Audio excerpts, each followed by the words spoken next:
So I was scrolling last night and I ended up seeing tons of Purple Revolution videos, which I had never in a million years expected to see. I guess I'm so busy on trying to get the website and things done that I didn't realize other people were actually paying attention to this, but they are, and that's really cool. And most of the videos were really cool, very inspiring. I love seeing how much hope you guys have, because that gives me more hope, because we need a lot of people to do this, to pull this off. And, you know, there are some people that are angry or don't agree, and some people I found didn't know what we stood for at all. They just had gone off assumptions, or they're going off of a video that someone else made about what someone said. So I thought I would just make a video clarifying the points of the Purple Revolution. And if you want to participate, we'd love to have you. And if you don't, that's okay too. There's no force here. So let me get started. So number one is we have to stop the administration. Full stop. They're hurting people. They're endangering people physically, financially, emotionally, every way that they can be trying to hurt people. They're doing it. And they started with one group, but they're going to go for all the groups that don't like them. So no one is safe here. So yeah, they have to be stopped. The second one is we have to stop ICE, because that's his wannabe military. He knows he does not control our military. So he had to make his little fake side one, which is about 15,000 people. And if you think about that versus how many of us there are, if we have enough people, this really shouldn't be a problem. And it doesn't even necessarily have to get violent. We could stop them in mass numbers, and that's what we're trying to do, is have enough of us show up, surround them, and have them no choice but to surrender or back up. Okay? We want this as peaceful as possible. If we have to take the next step, we will take the next step, because we are not okay with minorities being harassed. Period. Okay? Third thing is we want AIPAC out of our government. We want Israel to go bye-bye. No thank you. We don't need Israel running our government. That's where Project 2025, that's where Project Esther, all this stuff is coming from, is Israel's trying to run our government, and they're doing a pretty darn good job, because they basically bought out both sides. So we need all of the people that are taking out AIPAC money to know that they better stop, or they're just going to be voted out, because our goal is to get rid of all of them. The next thing is we've got to stop lobbying and Citizens United, because this is what allows the elite to control everything. I just saw a thing that says something like the top 10% of wealth, the people that own that, their stuff gets passed. What the rest of us vote on doesn't get passed. So it's all about the money and the control that they put in, because our people are bought and paid for on both sides. This has to stop, because we can't protect minorities. We can't protect the poor. We can't protect anybody as long as that money goes into that government. We can't make policy that will protect anyone. So that has to go, and they need to know that right now. The next thing, which is really all through those other things, is to protect human rights, to let everyone exist as they are. They have the right to do that, and we stand for that. Point blank, period. Everybody is included in this, because diversity is what wins. Unity is what wins. We want everybody's point of view. Like Pete Hegseth acting like women shouldn't be in there. Militaries often lose because they don't have women's perspective. They don't have the certain skills that women have. And when you just go off one point of view, companies lose out too. Just all white men? Good. You don't have perspective of a whole bunch of people, and then those companies don't thrive. We want to thrive and win as a movement, as a revolution, because we really don't have another choice, do we? We have to win. And the last thing, which is really all of this, but it's what the foundation has to be built on, is unity. It means caring about your neighbor, having conversations, having get-togethers. Stop being afraid of your neighbor, getting off of here and taking cookies to people that you weren't talking to before. I know that isn't always easy, but the thing is, if the house next door was on fire, are you going to stop to ask them about their political policies, or are you going to jump in there and put out the fire with them? I am not going to ask them their political policies. I'm going to ask them for help. And right now, that is what we're doing. This place is on fire, and it's only going to get worse. Now, as much as he's failing, and he really is, ICE is a problem. And I'm not okay with watching anything that happens. I'm like, they've got to a place where I'm just like, no, I cannot. So unity is important, because we need mass numbers. And the thing about unity Because some people are like, well, we have demands on what we want our policies to be. Up front, we want to know the policies. What I know, having run a big company with people of all different backgrounds, is that when they have to go through some hard times together and they're forced to kind of work together, they come out with better ideas. They know each other better. They know each other's backgrounds better. So if you take both sides right now and you sit them down and you try and make demands, you're going to go nowhere. In fact, the left can't even sit and do that. We couldn't even get a president elected. And then they want to tell me, well, we want demands. You guys do that to each other. We couldn't even get a president to stop half of this. So that's because we weren't united. It always comes down to unity, always. Red, blue, purple. You have to go around that wall. You have to try and stop a wall of people that are saying, no more. People will be treated with dignity and respect, and we will not be crushed by the rich and the politicians that take the money from them. Absolutely not. Over our dead bodies. Hopefully, we don't have to go that far. But you see, the more people we have, the more unified we are, the less likely we are to have to go there, and the safer we are. You know, if we go to these protests and we're all in purple, some crazy comes by like, oh, I'll get those blue lefties. Well, we're purple. Hey, everybody, we're purple. People that voted with you last time, they're standing here because they're tired of how this is all going. No one's winning. No one's winning right now. So that's why unity is so important. And after you go through a lot of things together, you may not be besties, but you understand each other better. And when you go to make policy and you get the politicians out that are ruining things, then you can have a much better conversation about what's possible. Because right now, everyone's making on demands on what the past was and how messy everything is now, but we aren't even looking at what's possible. And you can only do what's possible when you go to someplace new. And new is unity. You do not have to be best friends to put out a fire. Do you understand? So that's where we're coming from. Anything else anyone else is saying, oh, they're anti this and they don't care about, yeah. Not true. If you want to know, come ask me, because I notice a lot of these content creators are not asking me. It's me and Brian. And if you feel like you even need more clarity, maybe me, because his language at this point might go, well, he meant this, because everyone's looking for something to be upset about. And I understand that because everybody's really touchy and traumatized and stressed on both sides. And this is where we're trying to bring the temperature down. We're looking at ways to protest nonviolently. Parker's Permaculture just did a whole weekend training, so she had no idea how many things there were that you can do that are nonviolent. We want to learn all of that, and then we're going to learn other tactics if we have to get tougher. And that's where Brian's skills come in. So, and then we have all these conversations with people reaching out that are out to help us, and people are like, well, we want action. Okay, well, this has been like a week, and we have all this stuff we're trying to get done, but action is the plan, but it also has to be methodical. It has to be strategic, because we're not going to get a bunch of chances at this. You know, when there's all these dudes walking around with weapons, I want to make sure we get it right. And I want to keep people safe. So we're going to do it the best and most, full of integrity and conscious to the details as we can. And I hope you can understand that. And if you can't and you want to do your own thing, absolutely go for it. And if you have a better plan than unity, tell me. Do a video and say, I actually know the way. She's got it wrong. I know the way. This will work. I'm going to lead it. Come follow me right now. Fantastic. I'll be right there. So recently I've made some videos calling for unity. I've said some things in them that I probably shouldn't have said while asking for unity, and I get that. And I thank everybody for their feedback on it. And I'm happy to see such a good reaction to the fact of calling for unity. Again, no more parties.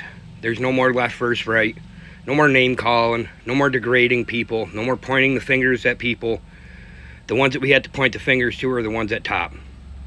Us little guys have no control over what happens to each other's lives, and we got to stop holding it against each other. Every single time we fight, every single time we tear each other apart, we're letting the rich, powerful, elite win, and we can't keep doing it. I don't want no more division in this country. I'm a Marine Corps vet. I didn't fight for my country to watch its own people tear each other apart just because the rich and elite on top are making that happen. Every time we do this, they're winning. They make money off of our suffering. They make money off of our division. Everything in this country is set up for everybody to be divided and fight. You got parties that make people fight. You got states that make people fight over the imaginary borders. You got people fighting over what sexual orientation they want to be, when it literally has no effect on anybody else's life, period. I understand some people don't agree with other people's ways of life, and that's okay. That's what makes America great. We can't sit here and fight because somebody else likes another dude. We can't sit here and fight because another woman likes another woman. It's not our business. If that's how they want to live, whether we agree with it or not, then that's fine. If people worship different people than we worship, that's fine too. In the end, we all have an expiration date and we all have to meet our Father. And that's when it's dealt with. Anything else we disagree with, we can fix this after the root of the problem is fixed. And the root of the problem is the rich and elite sitting up atop and watching us all destroy each other while they sit there and laugh at us. To me, I think it's all a show what they do. I don't think they argue behind closed doors. I think they're all in cahoots with each other. And then on TV and on the cameras for the news and all this stuff that they get in front of, and they put on a show to make it look like we should all hate each other like they hate each other. But in the end, I'm guaranteeing you at night, they're sitting there with their glasses of wine and their mixed drinks, and they're sitting there laughing at us with their nice Richie type meals that they're eating every single night, while we sit here and scrape by every day. We got to stop the division. No more name calling, no more fighting with each other. We need unity. And I will do whatever I have to do, and I will put my life on the line to bring my people back to what this is supposed to be. This is absolutely insane watching us all rip each other apart. I love every single one of yous. Republican, Democrat, whether you're gay, whether you're straight, whether you're trans. I don't care what you are at this point. No matter what your religion is, no matter what color you are, I don't care. I love every single one of you, and this is the roots that we all have to get back to. This is what the rich and elite have done to us. They've completely got us away from our morals and our values of this country. I'm asking every single American to join me in unity. And I understand there's going to be backlash from both sides. We have a bunch of stuff we have to fix, and I understand that. But I'm asking everybody to please put our differences aside until we fix the government, and then we can rebuild everything from the ground up and redo the foundation of this very country. I love you guys. God bless, and much love. And because here's another thing. I'm a Marine Corps vet. We all served in the military. All of us vets did. And not one time did anything ever get brought up about our differences. Nothing got brought up about political parties. We all fought as one. So if we can do that in the military, why can't we do that in our society? It's time, people.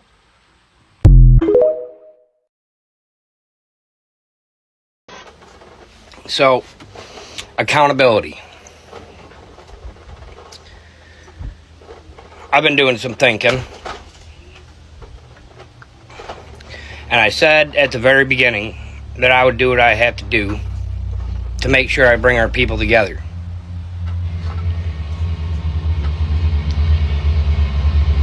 So first things first, what I'm going to say is that I apologize from the bottom of my heart for voting for Trump, for voting for everything that ended up happening.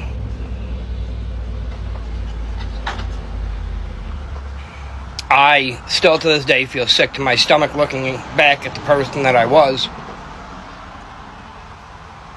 And there's no excuse for it, no matter if I was manipulated or whatever you want to call it, in a cult. I should have had a stronger mind. And I allowed that to be penetrated. So for that, I apologize. Anybody who suffered at the hands of the government, you have my heartfelt sincerity.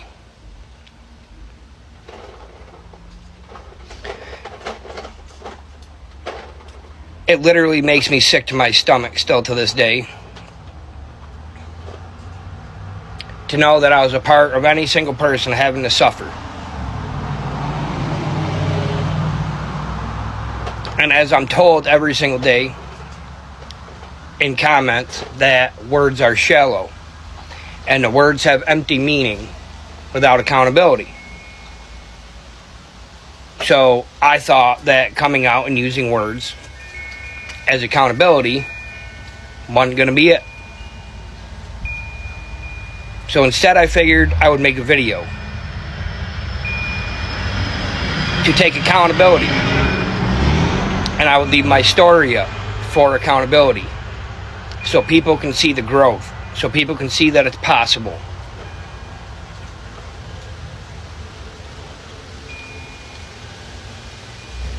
So I don't really know what I'm supposed to do at this point, because if the words are shallow and not going to be accepted anyways, and I hope they are, I hope my sincere apology is accepted, but if it's not, I understand and I get that, and I'll still continue to fight to get you on our team, to get you in the unification, because like I said, I'm never going to give up. I will give my life for this revolution. But if me not being here and putting my face out there for the world to see that I'm denouncing everything that they are standing for and willing to put my life on the line, standing side by side with you in this battle, isn't enough to take accountability, then I'm not really sure what is. I'm not sure words are going to be enough for you to be able to heal from this. So at some point you have to come to realization and tell yourself,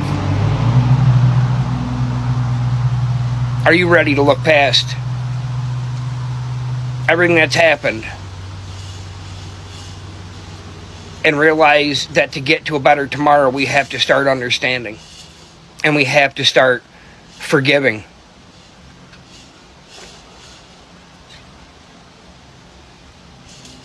There is no excuse for any of the suffering that's happened in this country, and I've not once ever said there was.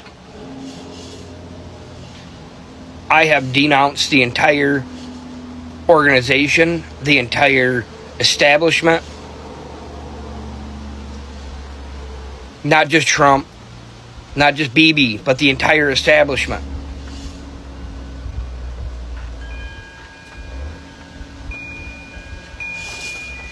But for anybody in the marginalized community, I understand there's trust issues, and I understand that it's going to take a bit to get you to understand that you're 100% equal in this movement. But it can't be equal without you involved in the conversation and without you involved in the unity. So please, speak up. We can have these messages and we can have these talks. I just ask that people have civil conversations and don't come guns a-blazing and doing a bunch of demanding. A lot of people on both sides have suffered. And again, I'm not saying anybody has suffered worse than anybody. There is a lot of people that have had some pretty bad suffering and took the worst beating out of this whole thing. And they will be recognized because they will be one of the top representatives in this entire movement to make sure that they are covered. So that way they don't feel left out. We are all equals in this. And I'll never let that be any different. If you want to have a conversation, my messages are always open. Or we can do it in the comments. But if you're going to fight and you're going to argue and you're going to have divisive language, I'm not going to engage in that. That stands completely against what we're for. If we want to have the conversations, that's fine. But we have to do it civilly and with respect, or this is never going to heal. So for everybody that's endured any kind of suffering, I put that on my back. I put that on my shoulders. Let me speak for everybody. Let me take all this from everybody. I will put it on my back.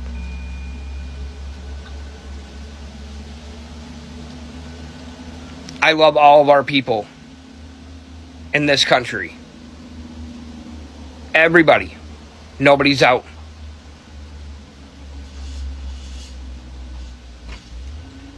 And if I have to go down the whole list to make sure that you hear me, then I'll do just that. If you are white, if you are black, if you are Mexican, Latino, if you are Muslim, if you are gay, if you are straight, if you are trans, if you are from the Middle East, you are all included. Every single one of you are welcome here. And we love you all. And we know you guys have taken a lot of punishment. We cannot change the past. But we can make a much better future if you just give us all a chance. We can't fix this without a chance. So from the bottom of my heart, I'm sorry for my contributions to what has happened in this country. And from the bottom of my heart, I'm begging you for your forgiveness. And to help me help healing this country. God bless and much love.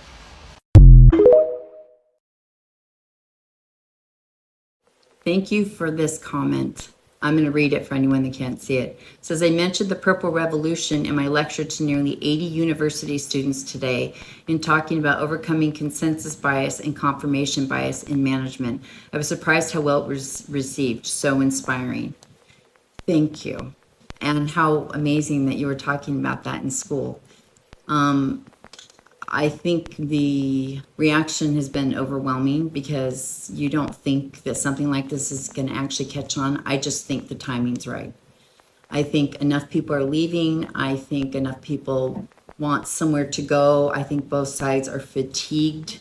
They see that the fighting isn't going to work. And quite honestly, this place is on fire. It's only going to get worse.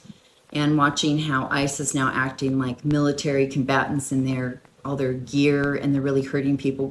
There's no way we can let this continue to ramp on. Like, yes, I wish midterms was, in a couple weeks. It's not. It's over a year away.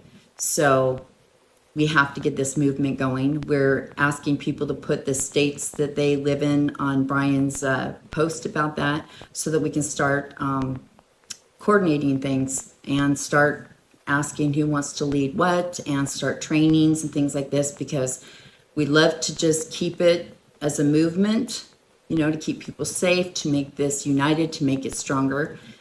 But we also know that it can get dangerous, and we're preparing for that, because it's not a good idea to go, we'll just get out there and we're just going to hold up our signs. And while that's important and everybody needs to be at the No Kings protest wearing purple, we also have to realize that these people can often be dangerous and they don't care. And we know that Stephen the Cook Miller and Pete Hegseth and Trump and all of them are getting off on the violence. And we're just simply saying no. And people on the right are ready to join in, put out the fire. And for me, when people say, well, I want policy first, every other movement does that. And where are they? To me, you go to war together and you learn each other and you really develop a trust and a knowingness and a connection with each other because you've been through something. You come out that other side. That's when it's a time to really talk about what needs to happen going forward. We don't even know each other anymore. We are so separated by propaganda, because even if someone from the right comes out and they're totally trustworthy, people are too shell-shocked to say, okay, and then people on the right have been trained to be terrified of us, and we've attacked there too. So it's just like no one can hear each other. So I'm grateful for those of you that are going in and answering comments where they're asking questions, because we keep repeating things and keep trying to answer the same questions. And it's like if they didn't hear the right video, they're still wanting answers. And so I appreciate those of you that are hopping in there and answering those questions, because we have a shit ton of work to do. So we're kind of drowning, but we have so many people messaging, offering help, and we're trying to collect all that information and so that we can get moving, because we don't have time. Time's up. Like, it's on fire and we have to start acting right now.